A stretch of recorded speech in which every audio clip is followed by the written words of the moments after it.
je m'appelle. Jack Carrera to Badalo, this your body na tell of Badalo.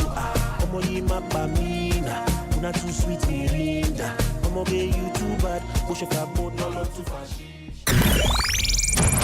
Business, trade, and investment opportunities that put the continent first.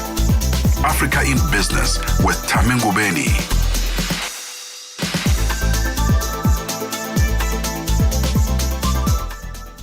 It is a very good afternoon to you, Kenya, Benin, Senegal, Côte d'Ivoire. Good afternoon to you, Lesotho, Eritrea, Ethiopia. Good afternoon, Africa. Welcome to Africa in Business on Channel Africa. I'm Thami Ngubeni. This is where you get the African perspective. It's where we meet to look at the latest in news, sport and business. Let's head over now to the news desk for your latest local, continental and international news. Here's Jwalane Tulo. SABC News. The African Perspective. Well, it's on air today. Thank you, Thami. Looking at your top stories, repressive tactics by Ugandan authorities ahead of presidential election. And French president in Beijing for an official visit. Your latest news. Greetings to our listeners. The UN Human Rights Chief has accused the Ugandan authorities of using repressive tactics ahead of a presidential election in January. The 81-year-old President Yoweri Museveni is hoping to extend his 40-year rule. He is opposed by the singer-turned-politician Bobi Wine, who is popular amongst Uganda's youth. The UN says reports of arbitrary arrests and detentions, as well as enforced disappearances, torture and other ill treatment of opposition supporters and activists have been on a steady increase over the past year. The organization has urged the government to uphold the right to freedom of expression following multiple recent cases of restriction of press freedom in the country. South Africa's minister in the Peace and Security Cluster will this afternoon face tough questions from members of parliament around South Africa's deepening safety and security crisis. Their questions range from rising violent crime to failure in border management and growing concerns about intelligence lapses. The cluster faces mounting pressure from MPs to explain how a government plans to restore stability in a country where public trust in the state's ability to keep citizens safe continues to erode. South African President Cyril Ramaphosa has reaffirmed the deep historical and cultural ties between South Africa and Mozambique, describing the people of the two nations as one people bound by heritage, geography and family. Speaking during his working visit to Maputo for the 4th South Africa-Mozambique Binational Commission, Ramaphosa highlighted the shared languages and close relations between the neighbors. The visit ending today has further cemented the strong bilateral cooperation between the two countries. South Africans and Mozambicans are bound together by a common heritage, by geographic proximity and familial ties that go back generations. We are one people. Some of the languages that are spoken in Mozambique are also spoken in South Africa. It's always a joy when I meet President Chissano and we speak together in Shangaan, which we both know very well and enjoy ourselves. And sometimes when we want to gossip about certain people, we resort to Shangaan and they can't hear us.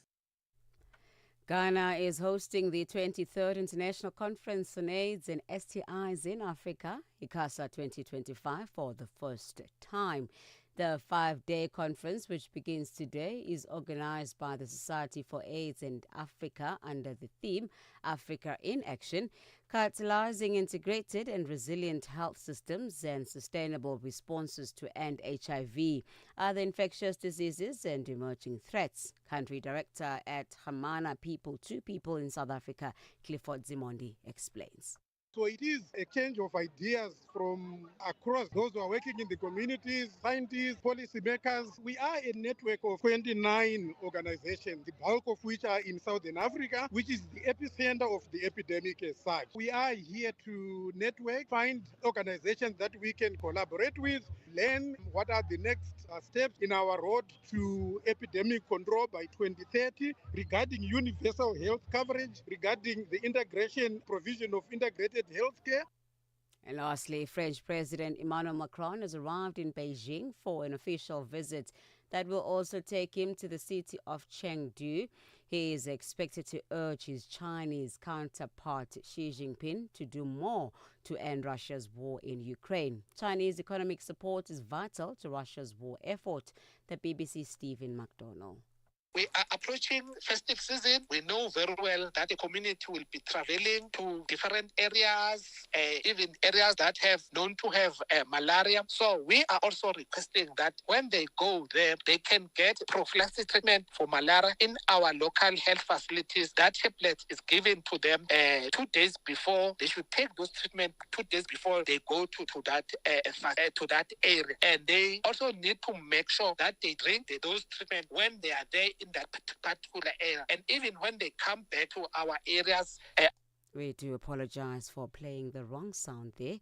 Now, recapping on your top stories, the UN Human Rights Chief has accused the Ugandan authorities of using repressive tactics ahead of a presidential election in January.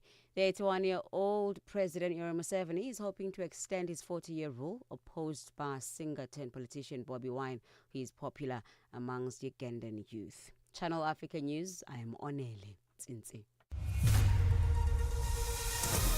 SABC News. The African perspective. In our sports headline, FIFA backs away from dynamic pricing for all World Cup 2026 tickets. And trailblazing Eritrean rider Binyam Girmay signs with NSM cycling team. I'll be back with these and other stories at the bottom of the hour.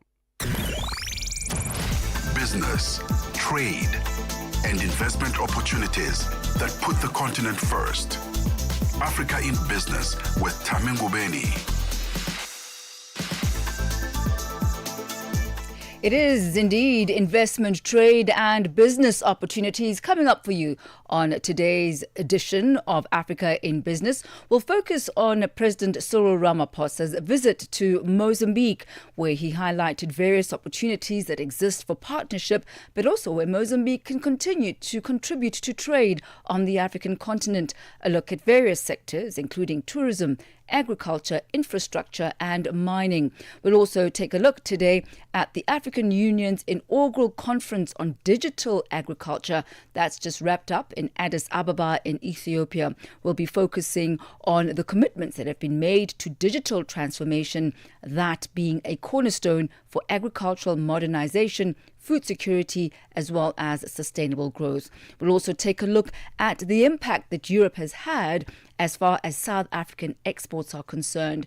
We know that it is indeed a very fluid trading environment. What role does China have to play? What role does the United States and its tariffs have to play on South Africa's ability to export? And where does Europe fit in all of that? Well, you figure that puzzle out with us as we continue Africa in Business today. Welcome to it. Africa in Business on Channel Africa.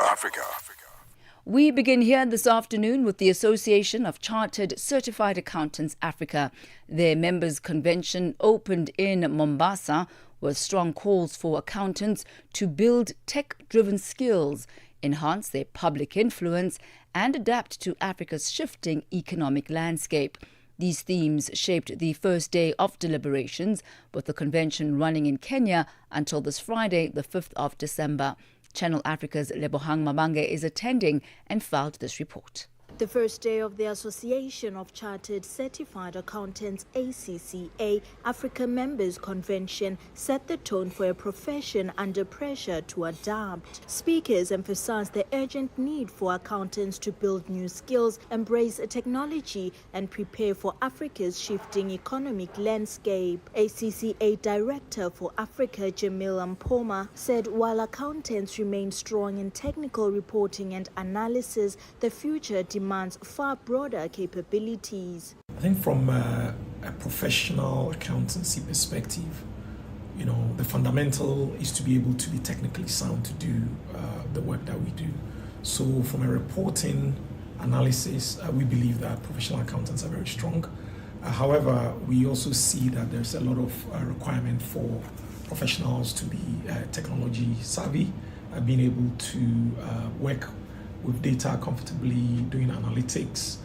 Also, we see a lot of developments with AI and other, if you like, initiatives in that regard. Ampoma added that technology continues to reshape the profession and those who fail to evolve risk being left behind. Technology is an enabler, and I think it's important to understand that for us as professional accountants, we have a long history of, ledgers, and also moving to calculators and, spreadsheets, So for us, we see it as an evolution. I think the danger, however, is if professional accountants are not able to, if you like, evolve with the changing times. And for us, that's why conferences such as this is really important, so that we bring our members up to speed with what's expected of them. Nigeria's Fiscal Policy and Tax Reform Chair Taiwo Oyedele told delegates that modern leadership depends on visibility and influence. In the digital age, leadership requires visibility. We cannot influence if we cannot be heard. Professionals must leverage platforms, be it traditional media, professional networks, thought leadership forums, and yes, social media, to project informed, responsible voices. Social media is not merely a place for entertainment. It is an arena for shaping public perception. He said professionals must also learn to communicate across different audiences to drive meaningful change. Professionals must learn to simplify complexity and engage multiple audiences. When you're speaking to accountants, different from when you're speaking to market women and men. The language for speaking to CEOs and policymakers be different from language of speaking to the international community. We must learn all of this. They were not in the syllabus when we're writing the exam, but they are necessary for us to succeed if we must influence policies for good. ACCA Global President Melanie Prophet said Africa stands at the threshold of a major economic shift. That Africa is poised for change, and the real possibility that this continent can emerge as a new economic superpower to rival the mighty blocs and the nations that dominate global trade right now. There are a few good reasons for this. The first is the growing sense of African unity, as evidenced in the growing influence and impact of entities like the African Union in opening up markets and creating opportunities. Reporting for Channel Africa, I am Lebogang Mabanke in Mombasa, Kenya. It has gone exactly 12 minutes after 4 p.m. We take you from Mombasa, Kenya to Mozambique, where during a working visit to that country, the South African President Cyril Ramaphosa highlighted Mozambique's growing significance as South Africa's leading economic partner on the continent. Ramaphosa was in Mozambique to deepen cooperation in various sectors such as energy, infrastructure, transport, tourism, agriculture and mining. He also indicated that Pretoria is committed to growing a mutually beneficial partnership with Maputo.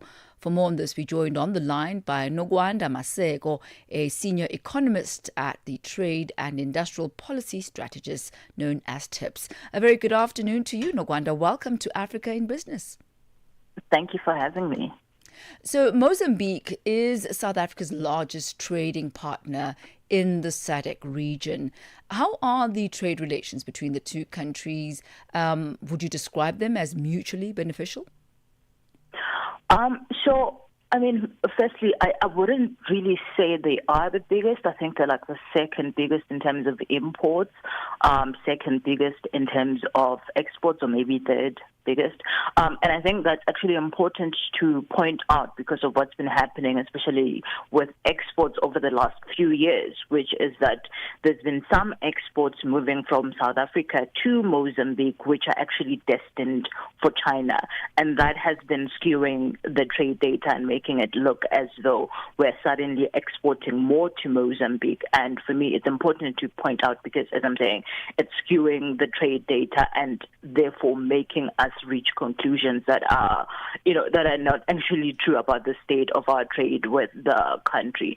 But yes, I mean, I think in terms of is it mutually beneficial, that comes back to what do we mean by mutually beneficial? I think each country is obviously getting as much from it as we can get at this particular point, given the differing state of our industrialization levels.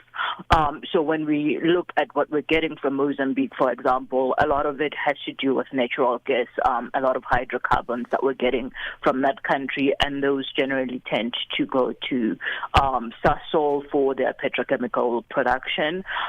And then what we're sending to them, what that really goes to is, in terms of our manufacturers, would be goods vehicles, and there's some back and forth trade of electrical energy there, so that's something to do with ESCOM. So is it mutually beneficial? I think, both countries are doing their best in terms of whatever production capacity and trade capacity that they have, in terms of also trying to supply the other country with what's needed. And electrical energy is obviously one of the important things for industrialization. And so I think in that sense, it would be considered to be mutually beneficial. But again, we're industrialized at different levels, and so it's not always going to align perfectly. But each party has something to contribute to the relationship. You've touched on some of the areas and the sectors for bilateral trade. And President Ramaphosa did indicate that South African businesses continue to see Mozambique as a priority destination. Investments are in numerous sectors. But what are the opportunities that exist for increasing this bilateral trade? And which of the sectors do you believe stand to benefit the most? And I think the point that you made earlier on, in response to my first question, was actually really quite key, because the eventual destination of those goods also matters. So it's also around consumption of South African goods in Mozambique, as opposed to Mozambique being used as a thoroughfare to another destination. Yeah.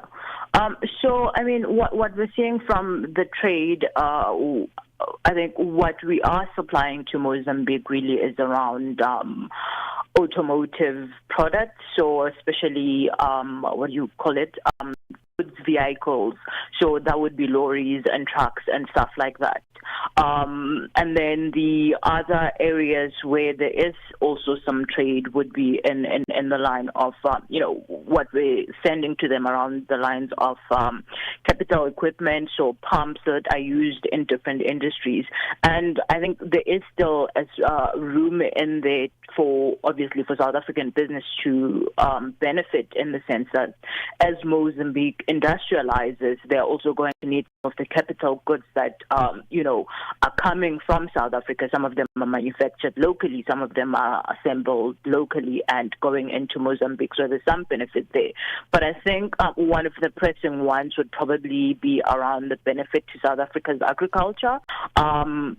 And some of what we're seeing there, we are actually exporting some maize to Mozambique, as well as some cereal flours, excluding wheat, for example.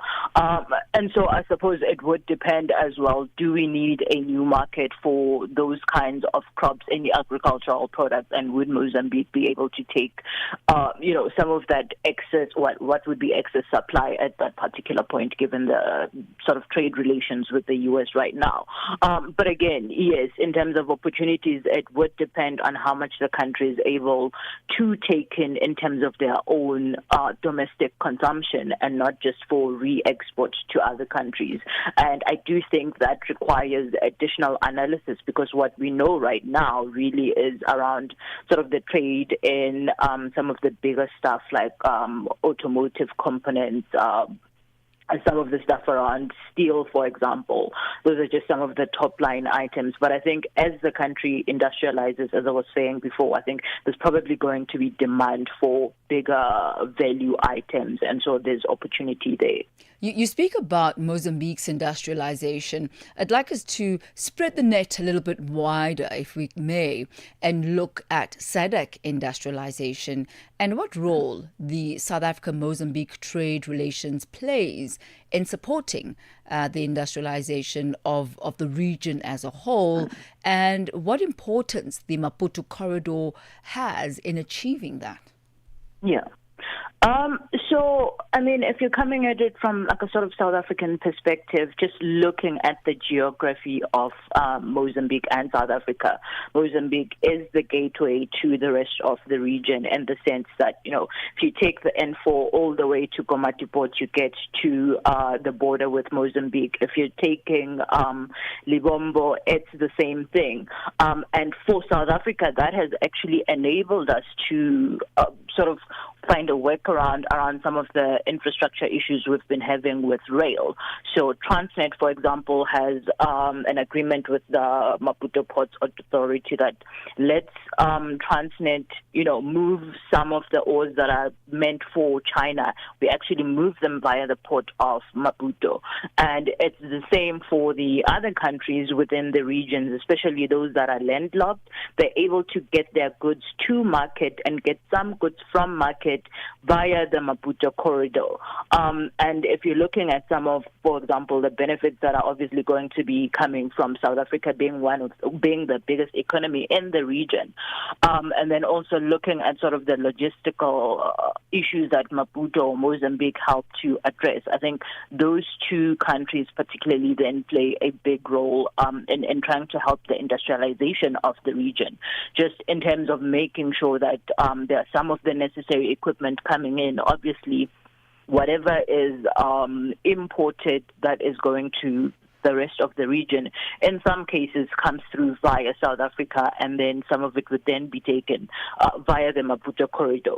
And so those are some of the things that obviously are beneficial to South Africa, to Mozambique, but also to the rest of the region. There are some other SADC infrastructure projects that are happening in that corridor that are also going to be beneficial. But I think also if we think about it in terms of energy provision, we know Mozambique is very big in terms of natural gas provision, and some of that comes to South Africa. Some of it goes elsewhere within the region as well. So I think there is definitely benefit for these two countries, but for the rest of the region as well, just being able to get their goods out to market and knowing that there is some logistical infrastructure that can be used for those purposes, I think is important. Right. So let's cast the net a little bit wider now beyond SADC and maybe look at South Africa specifically and its export relations. When we look at the latest trade data coming out from SARS, it does show that European demand and high precious metal prices are offsetting trade pressures from what really is a worsening trade deficit with China and perhaps the new US tariffs as well. And with that in mind, what is the impact of South Africa's decline of exports to destinations like China, to the domestic economy? Or is this purely a function of trade issues between South Africa and the United States? I would actually say it's a function of South Africa's commodity dependence and how the sort of movement in commodity prices then affects our ability to collect export revenue as well as then have a functioning economy. So we saw during, at the height of COVID, for example, mineral prices went up and we suddenly had the biggest trade surplus we've seen in a lot. Actually, I don't even think we had seen that big of a trade surplus. And as the prices go down, we are then seeing that, our actual export value is also going to be going down because the prices are not the same anymore. But China does remain our strongest trading partner. We still get a lot of products from them. We still send a lot of our metal and other mineral products to them. And are we going to be able to close that trade deficit? I don't think so. I don't think so, and I think it is something we need to be honest about in the sense that China is, in and of itself, its own economy, first of all. And we need to be cognizant of that. It's a very big economy that we'll never be able to compete with. Unless by some big miracle, there's like a very big, unlike COVID, increase in mineral prices, we're just not going to be able to close that gap. And that ship has sailed. Do we see the sort of decline in mineral prices as a problem right now? I mean, yes, it does affect our ability, obviously, to run our economy in terms of funding the socio-economic services we need to fund. It affects how much money we have for building hospitals, how much money we have to support small businesses. But do I think it's a concern right now? No, I don't think so. I think it's just the nature of the world economy normalizing back to what it was before COVID, but also now what then makes an impact also is the movement with the U.S. I think we're all trying to figure out what it is exactly that they want and what it is that, they can give to the rest of the world, and no one at this particular point is sure. Yes. We don't even know exactly what some of the effective tariff is at this particular point. I think that is the state of flux, really, as far as global trade is concerned. Everybody watching to see what is the next U.S. move, and how sustainable is it, and will it change the next day? So there really isn't a level of market certainty at the moment. But Nogwanda Maseko, thank you very much for your analysis of this particular relationship between South Africa and Mozambique, but also just the global trade picture for South Africa in relation to Europe, to China, and indeed the United States itself. Thank you. Thank you. Thank you, ma'am. That's Nogwanda Masego, a senior economist at TIPS, which is Trade and Industrial Policy Strategies. She takes us to exactly 25 minutes after 4 p.m. Conversations are happening, and Channel Africa is at the heart of them. We tell the African story with clarity, pride, and purpose, reaching audiences that matter to your brand. Partner with us and connect your business with listeners across borders in multiple languages and markets. For partnership opportunities, sponsorship, or sales, email us at partnership@channelafrica.co.za. Channel Africa, the African perspective. Africa in Business on Channel Africa. It has gone 26 minutes after 4 p.m. Central African time. Now, South Africa's coal exports in this current year of 2025 were forecast to be slightly lower than or close to the previous year's figures. And this is despite some operational improvements at the state-owned logistics company Transnet. Projections in key miners indicated that systemic rail infrastructure challenges continue to cap export potential. For more on this, we joined on the line by mining analyst at Modern Corporate Solutions, Peter Major. A very good afternoon to you, Peter. Good to have you with us on Africa in Business. Thank you very much for having me, Mabu. So, Peter, what are the key factors? Sorry, we seem to have a little bit of a compromised line, but let me see if we can, try and have a decent, connected conversation. Maybe let's start off, Peter, by looking at what the key factors behind South Africa's coal exports remaining flat in 2025 are. And this, as you know, is despite the reported improvements at Transnet. Well, anybody who really understands the coal export market in South Africa, they know that there's so many moving parts that you can have almost all of them running correctly. You can have 90% of them running correctly, but that one moving part not going correctly can have big effects. So let's look at some of the reasons we weren't able to export as much as we wanted to this year. That we're only going to tie last year, and last year was a bad year historically. First of all, coal prices have dropped more than 25% from what we were getting last year. The rand has strengthened about 15%. So a lot of coal miners here that were making money at $100 coal, they can't make money at $80 coal. And maybe they could make money when the rand was 19.5 to 1, but with the rand at 17 to 1, now they're losing money. Now that's just on the price side. On the demand side, China is huge. So when China sneezes, the world can catch pneumonia real easy. If China starts importing coal, their actual demand for imports would be 100 to 200 million tons, just clicking your fingers. But they can turn that off in a nanosecond. And they do want to generate more coal production in their country. Rather than sending expensive dollar and forex currencies outside the country, they'd rather keep it inside. So that's a big factor, that China is not buying people's coal now. Another factor is India, and they take the majority of our export coal, but apparently the monsoons have hit earlier. It's disrupted supply, logistics. They don't need as much coal right now, or they can't get it to the stations. So when they take 70-80% of our export coal and they reduce that, all of a sudden, what are we going to do with that? We need to get a better balance. We used to sell a lot more to Europe. Now we sell hardly nothing to Europe. So by being very dependent on India, if India just lowers their demand a little bit, now we've got an excess. Now, on the logistical side, we know that Transnet has had a lot of problems. They especially had problems in Mpumalanga with people disrupting the rail line, theft, damage, vandalism. They claim they've got a handle on that, but they've got a problem in Limpopo. And that's where a lot of our coal comes. That's where our big, large mines are located, like in the Waterberg. So you really need good infrastructure to get your coal all the way from the Waterberg, all the way across the country to Richards Bay. So I would say that's why we're battling to exceed last year's rate. It's just all these various factors added together.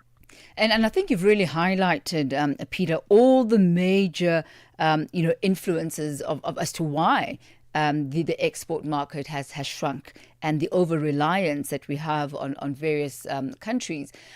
But looking at Transnet and the progress that they've made, what specific progress have they made on the rail and port network? And why has this not yet translated to higher export volumes? Or are the factors that you've highlighted now trumping whatever progress has been made on the Transnet side? I think the progress is still a little bit erratic, and it might always not be progress where it's needed the most. And I don't want to say the answer is to privatize everything overnight, but without a doubt, when the producers of the coal are the same people who sell the coal overseas, giving them a lot more control over the logistics makes for a more efficient enterprise. And that would benefit the country because they would still employ the people that Transnet's employed. They would pay even more taxes because they would sell more coal or sell more iron ore. And they would, without a doubt, operate it efficiently. We have to realize we're competing with 200 countries on the planet.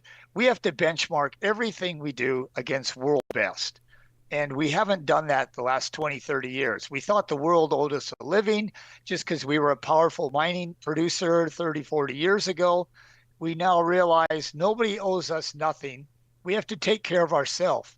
So if privatizing parts of Transnet, say, especially the Saldanha line and the Richards Bay line, if that's going to allow us to get coal exports back to 75, 80 million tons instead of 55 million tons, that's going to benefit the whole country. And the sooner we do that, the better. Instead of having the mines try to save Transnet, Transnet should make a deal with the mines to take over parts of it that the mines really, really need and that they could do very, very efficiently, cheaply, and quicker. Thank you so much once again, Peter Major, for a really in-depth analysis of the mining sector and the exports in South Africa right now. Thank you for your time. There was a mining analyst at Modern Corporate Solutions, Peter Major. He takes us to exactly 4:30 p.m., actually 4:33 p.m. Central African time, as we make our way through now to the markets desk for your latest market indicators. SABC News. Headlines. The African Perspective. Good afternoon. In our final look at the indicators this afternoon, one US dollar is trading at 17 Rand 10 in South Africa. In Botswana, it's trading at 13 Pula 23. Namibia, 17 Namibian dollars 10. And the Zambian kwacha is trading at 22 kwacha 94. In Kenya, the dollar is trading at 128 shilling 39. Ethiopia, 154 birr 70. In Uganda, it's at 3,564 shilling. And in Tanzania, it's at 2,462 shilling. One US dollar in Nigeria is trading at 1,446 naira this afternoon. In Egypt, the dollar is trading at 47 Egyptian pound 48. Tunisia is trading at 2 dinar 93. Algeria, 129 dinar 46. In Morocco, the dollar will cost you 9 dirham 14 this afternoon. Angola, it's trading at 912 kwanza, while the Congolese franc is trading at 2,200 to the US dollar. Looking at commodities, gold is trading at $4,231 per ounce, platinum $1,653 per ounce, while the price of Brent crude oil is at $63.06 a barrel.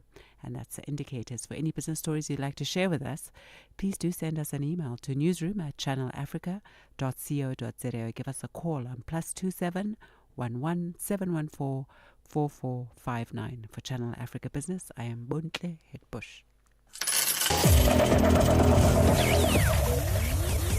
Business News on Channel Africa.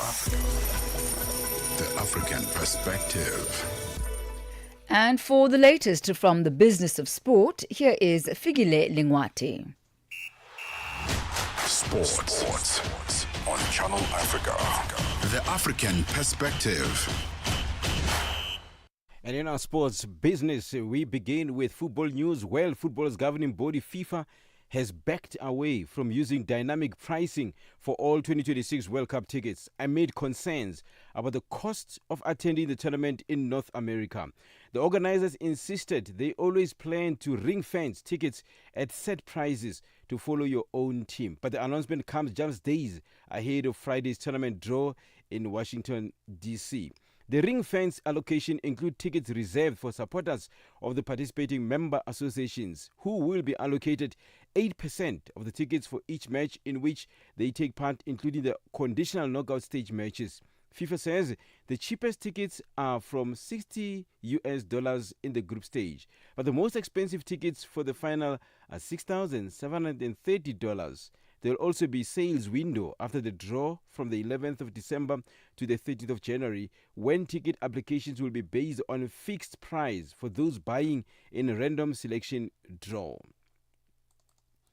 In September, SASCOC and the National Sports Federation received letters from the Department of Sports, Arts and Culture in South Africa communicating the cut in funding without prior notification. This cited to budget constraints and a reduction in funds available from the fiscal budget for the 2025-2026 period. SASCOC and its national federations have been hit by budget cuts totaling about $2.3 million, which have seen cuts in government funding of up to 60% this year.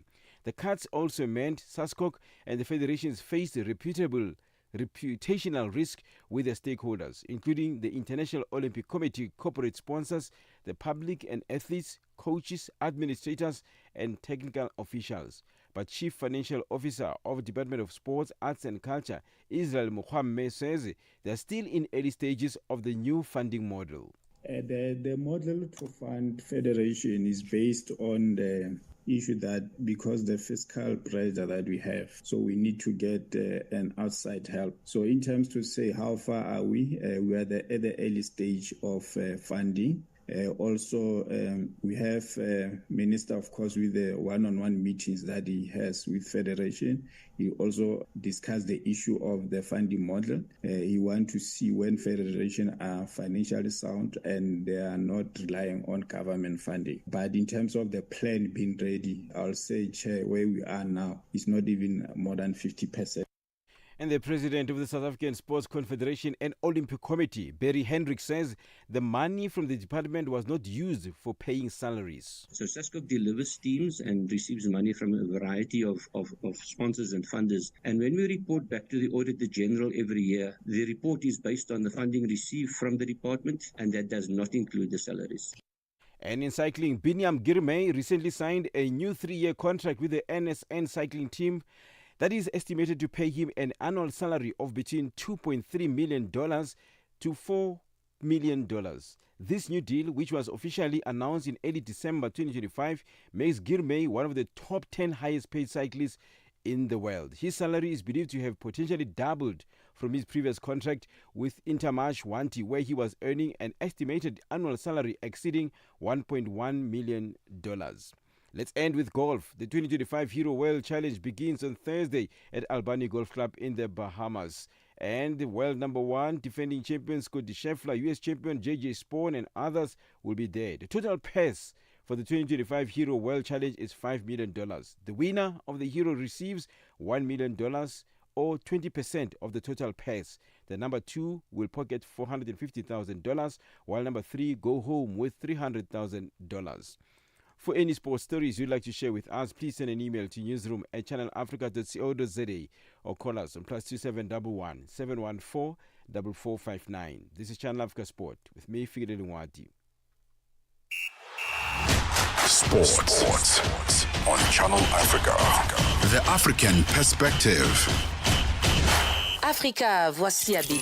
Oui, c'est moi. Abedi est un passionné de musique dans l'âme. Il a un goût pour toutes sortes de musique et passe ses journées à écouter Channel Africa. J'aime beaucoup la musique africaine. Ok. Devinez quoi? Channel Africa veut aider Abedi et les mélomanes du monde entier à découvrir encore plus de musique incroyable. C'est pourquoi Channel Africa appelle les artistes africains à soumettre leur musique. Chers artistes, n'oubliez pas de nous fournir toutes vos informations pertinentes à l'email adresse musique@channelafrica.co.za. Les soumissions sont votre chance d'être entendues, mais elles ne garantissent pas une playlist. Toutes les soumissions seront soigneusement examinées pour voir si elles répondent aux exigences de notre station. Channel Africa, la perspective africaine. Africa means business. Tune into Africa in Business with Thami Ngubeni for the future of the African economy. Channel Africa, the African perspective. It is exactly 4:41 Central African Time. The African Union's inaugural conference on digital agriculture has wrapped up in Addis Ababa, Ethiopia. The conference was looking at ways to harness advanced technologies to spur agricultural transformation and build resilient and sustainable food systems across the continent. Addressing the conference, the Commissioner for Agriculture, Rural Development, Blue Economy and Sustainable Development, Moses Avi Lagate, reaffirmed his commitment to digital transformation as a cornerstone for agricultural modernization, food security and sustainable growth. He joins us now on the line. A very good afternoon to you. So good to have you with us on Africa in Business. Good afternoon, my sister. How are you? I'm awesome, thank you. And I'm sure you are more awesome, having come out of that digital agriculture conference of the AU. But perhaps from the deliberations at the conference, why is digital transformation considered essential for Africa's agricultural and food system? And thank you very much, my sister and listeners, as well as viewers. Digital transformation enables data-driven farming. It also improves productivity, as well as strengthen climate resilience. Farmers will now gain access to real-time information on markets, on financing, on prices, as well as the weather forecast. And you can only do that through digital transformation, because they are able, therefore, to tap into digital apps for the benefit of that particular information. Imagine if there was no digital transformation. Farmers would not know whether to plow or plant that particular year.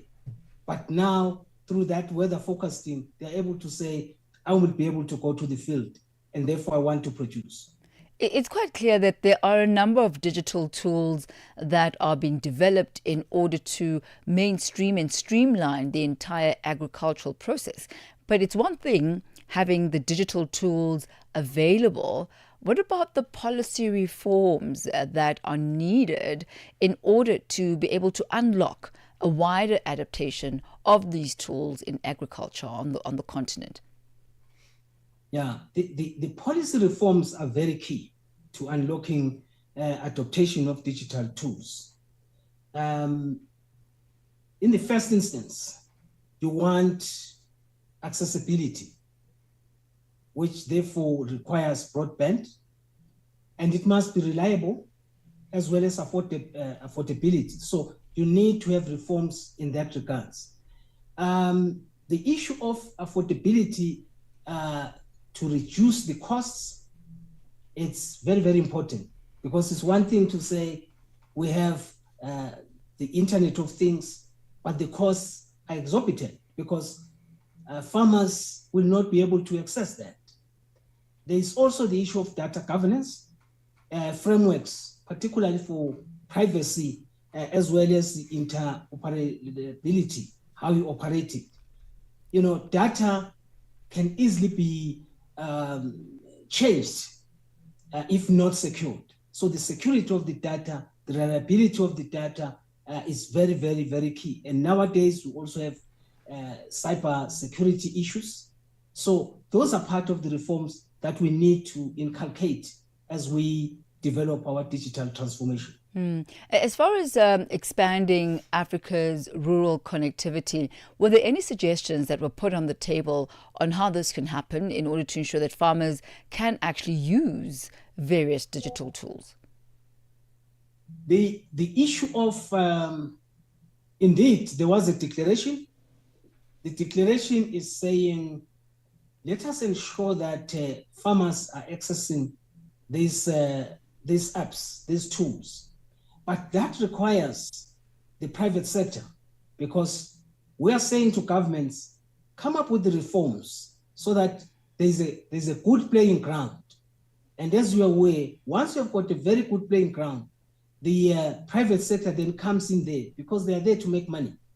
And if you look at the digital transformation that has occurred over the past few years, we've seen in those countries that have adopted it that the productivity has really increased and the livelihoods of the people has also improved. So if we look into the governance issue, we are able to say what policies that are needed and what strategies are therefore needed to make sure that the farmers are enabled. Now, once that playground has been leveled, then the private sector comes in, because this is private sector driven. And fortunately, we had the private sector were here because the delegation or the delegates were coming from all over Africa, and with financiers as well as private sector players who were saying, look, we want to be part and parcel of this so that the farmers can concentrate on production. So that is where we believe the financial aspects will then come in to make sure that the broadband is improved in our various African countries. Mind you, my sister, if that one were to be improved, Africa would then have a strong market for its products. We've spoken about access and reform of policies in order to enable that access. But I'm also quite interested in finding out what emerging technologies are seen perhaps as the most promising to be able to drive African agricultural transformation during this time.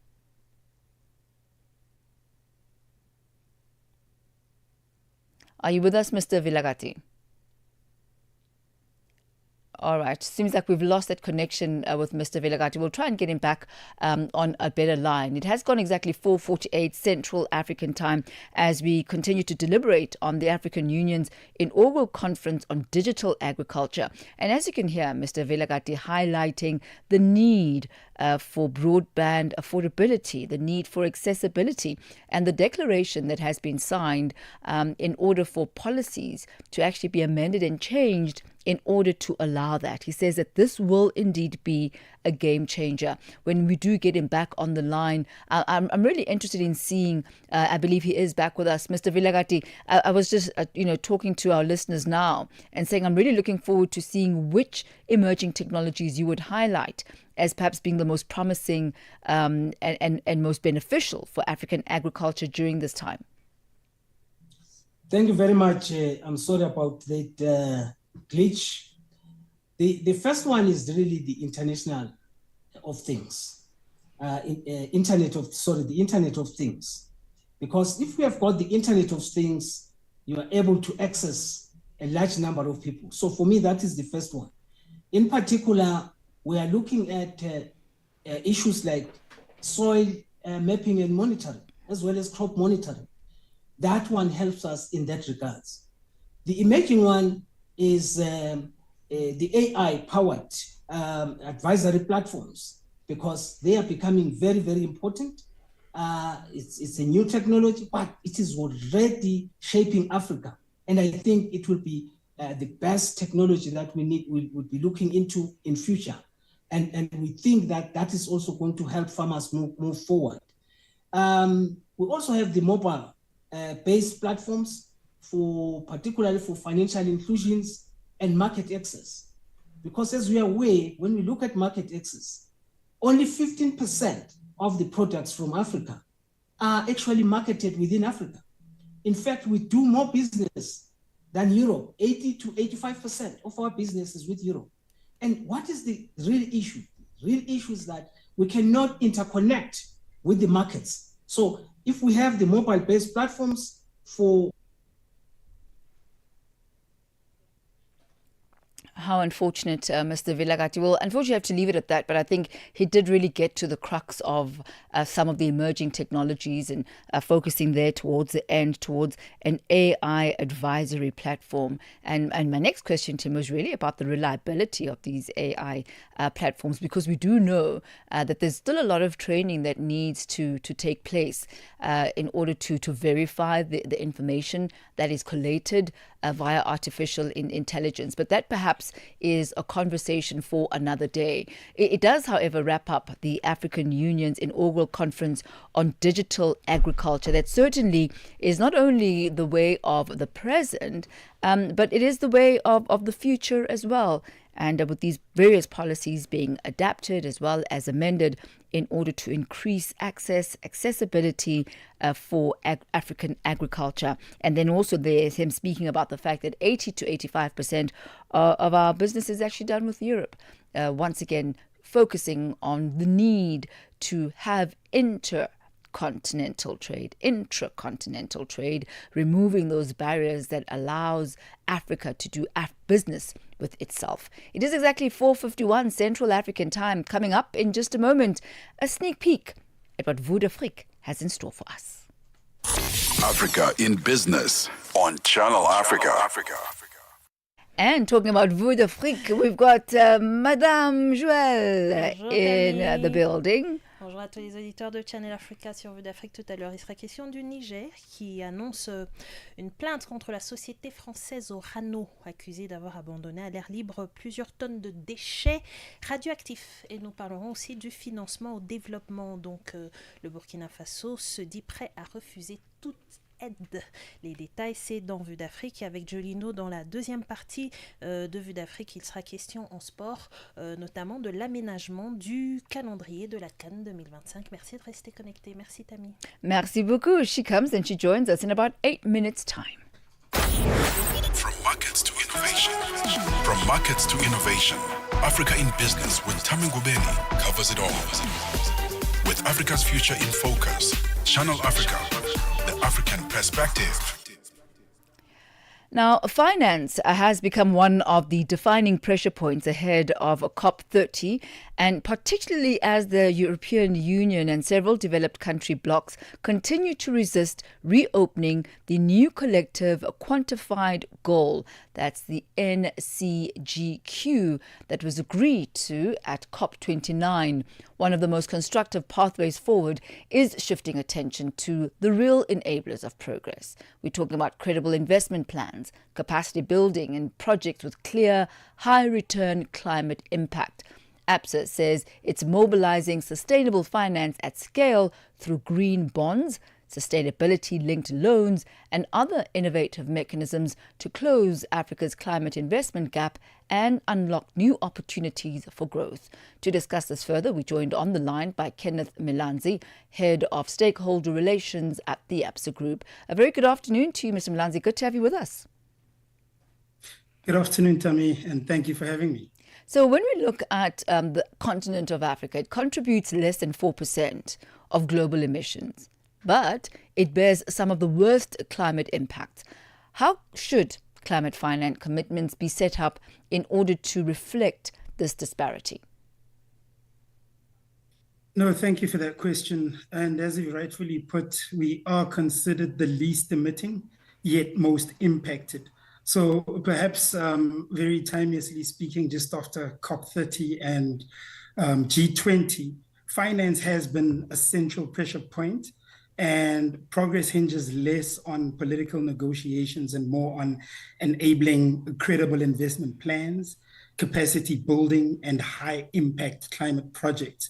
So as it stands, I need to preface this with a bit of context. You started off with the NCQG, and from there it did not materialize because it was meant to be done by 2025, and a new promise has been made. So maybe the questions that we should be looking at, rather than the different promises that are being made, which are progressive because we need to have a target, is to look at the portion of what makes something bankable. And just very briefly, bankability in simple terms is just a way of structuring our projects in such a way that it can give investors and lenders the confidence of predictable revenue streams and that the risks can be managed effectively. So perhaps the conversation around this should be more on what does bankability look like? And the second bit, maybe ahead of our discussion, looking at how multilateral development banks have played a role in using concessional financing and grant financing rather than us using the traditional debt instrument, because as it is, we service a lot of debt financing before even using the money itself for what it's intended for. And with that in mind, let's perhaps look at the climate finance flows into Africa. How effective have they been so far? And where would you say they've fallen short? And perhaps while you're at that as well, how banks can bridge that climate finance gap, and describing what that bankability, as you put it, looks like. I think the data speaks for itself. In terms of climate flows, with less than a tenth of what is being put out gets to Africa. So we are less funded. So let's say for every 100 rand that's being, or for every $100 that's being financed, Africa as a continent is getting about $9. So we are the least emitting, yet most impacted, yet you find that financing is very little.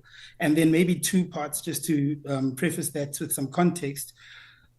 The bulk of the financing comes from public sector. And when you and I say public sector in Africa, that's your tax money, you and I's tax money. Whereas in the global north, the bulk of the financing, which is 90%, comes from the private sector. So how we could build the gap, I guess, coming back to the bankability portion, is using new models such as that of de-risking the projects. And South Africa is a classic example, as it's recently had a deal with the World Bank called a credit risk guarantee vehicle, which will see more enablement. And I think if done correctly and successfully, which we'll pay attention to closely, this similar model can be replicated across the continent. So let's wrap up. So in summary... Yes. In summary, please go ahead, sir. So in summary, we need de-risking mechanisms combined with players such as multilaterals who can provide concessional and grant money.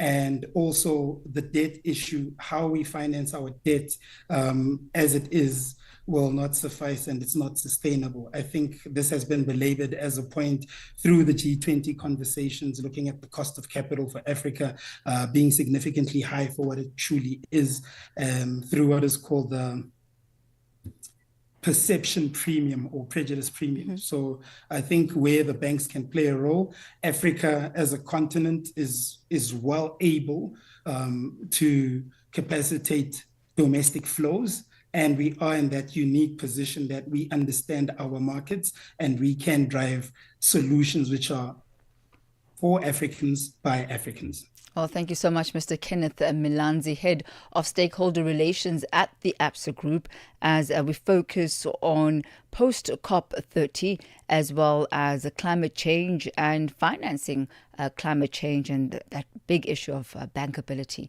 as Mr. Milanzi has highlighted. Thank you for your time this afternoon, sir. Thank you so much. Thank you. That's Kenneth Milanzi, Head of Stakeholder Relations at the ABSA Group. He brings us to exactly 1 minute to 5 p.m. Central African Time.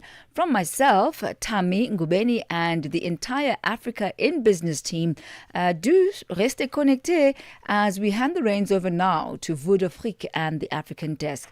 Certainly hope that all our various business stories have kept you abreast of all the leading developments in the world of business on the African continent. You have yourself a great one. From markets to innovation, from markets